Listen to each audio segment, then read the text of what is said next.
The Texas scrimmage is really juicy. There's a lot coming from this, so let's give you the intel we have.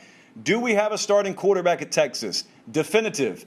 No, we do not. We do not have a QB1 here. Now, the ideal world, and the idealist in that ideal world would have led you to believe, I think Sark's going to make a decision after that first scrimmage. He's going to manufacture competition so as not to make one guy transfer, but then when we get out of the first scrimmage, then it's rubber meet road time. It's time to go to work. He'll name his quarterback. Well, he can only do that if there is a guy who has emerged.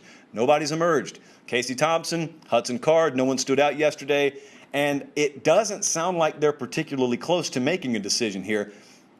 I expect this situation to become very touch and go for Steve Sarkisian and his staff in the not too distant future. It's not doom and gloom, but I will spell out for you how this goes because we've seen it happen before if you're not careful. So bookmark that for a second. It does sound like an afternoon to me, based on the feedback.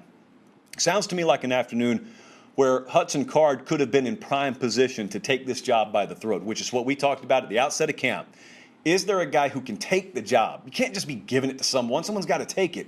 Casey Thompson, according to reports, Horns 24/7 has this thing covered wall to wall, for example. According to reports, Casey Thompson turned the ball over multiple times yesterday.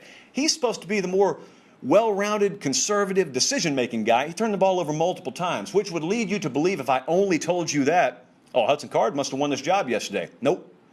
He didn't seize it. He didn't really do anything to stand out either. He didn't turn the ball over 3 or 4 times, but he didn't take the job either.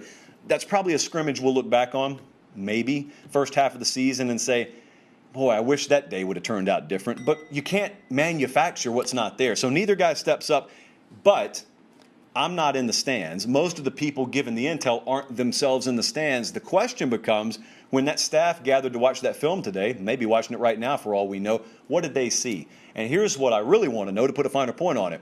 When we start getting practice reports this week, I want to say they may have an open practice this week, but when we start getting those practice reports from Austin, Texas this week, are the reps at quarterback still being divvied up 50-50 with the first team? Because that's the way it's been so far. It's been 50-50.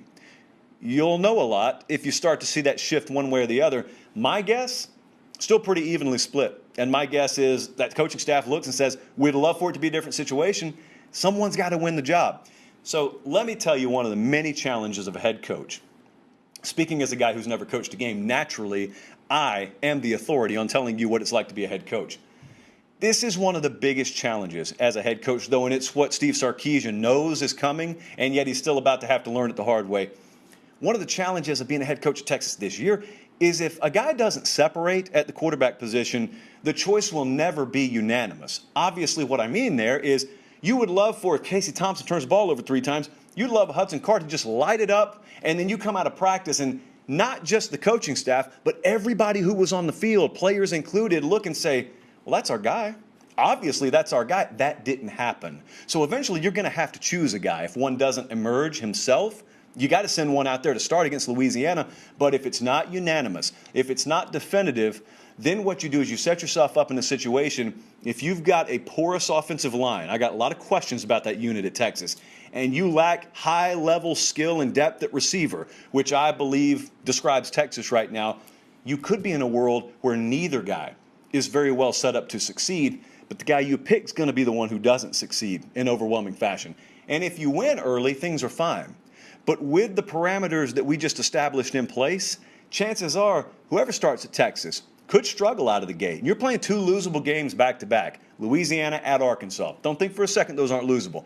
Texas should win both of them, but they're both losable. And what can happen very quickly is the second that you feel a wheel loose on the car, then people look around and they say, what about the other? Why are we starting this guy? Why not that guy? And unless you can quiet the noise, which will be inevitable outside, fans are going to talk, media is going to talk, unless you can keep that from seeping in your locker room, and much more high-profile coaches than Steve Sarkisian have succumbed to this in the past, you're going to have an internal problem. So you better have either one of 2 things happening.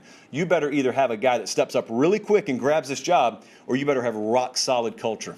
And it's hard to have that if you've only been on the job a few months. You just haven't really installed your thumbprint on the program. But I'm very encouraged about what I heard about Texas's defense yesterday. It's not all, like I said, it's not all negative. It's just this is obviously what we're focusing on.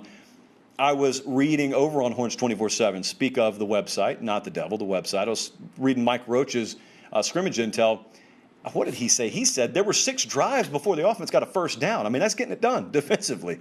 This is a question mark laden offense. It's not a terrible offense. And so defense really shined. There's always the catch-22 though. The catch-22 is our defense soaring, or is our offense failing miserably?